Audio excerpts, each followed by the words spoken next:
আসসালামু আলাইকুম, শুভ দুপুর। নিশ্চয়ই সবাই ভালো আছেন। আলহামদুলিল্লাহ, আমিও ভালো আছি। আজকে আমি আপনাদের সাথে শেয়ার করব একটি গুরুত্বপূর্ণ বিষয়।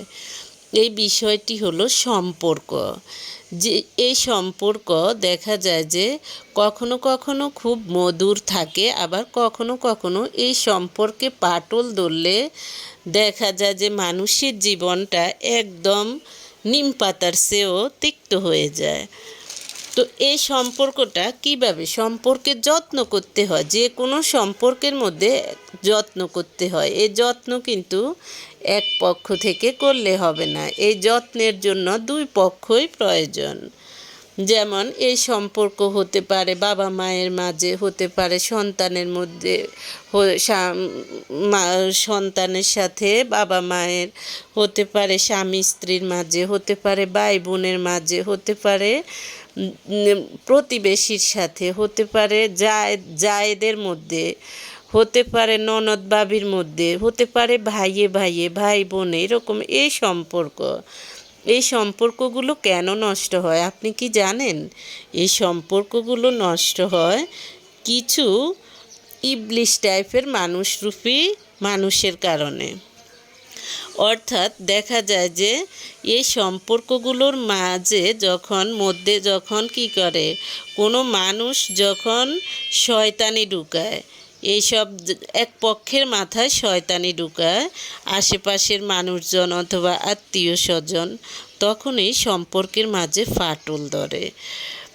দেখা যায় যে মাঝে মাঝে মানুষ যখন অন্যের কথায় প্রভাবিত হয়ে অপরজনকে কথা শোনায়, সেই সব পরিবারে শান্তি নামক বস্তুটা হারিয়ে যায়।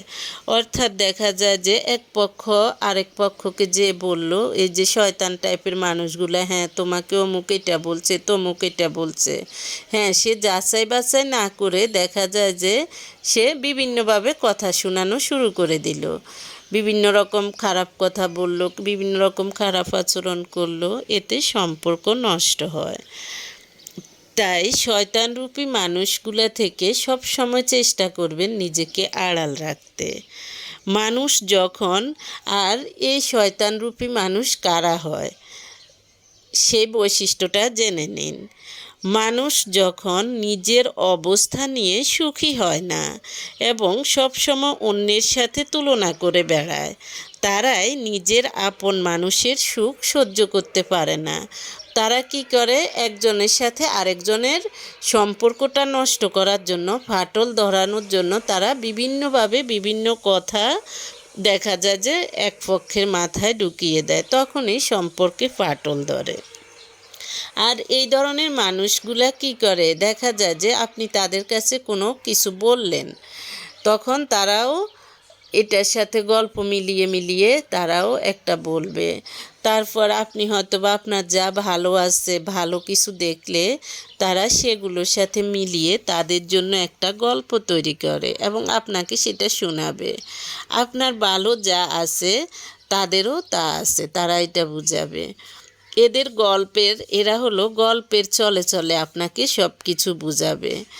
আর খারাপ বৈশিষ্ট্যগুলো দেখা যায় যে এদের যে খারাপ বৈশিষ্ট্যগুলো আছে সেগুলো আপনার নামে বলে বলে বেড়াবে।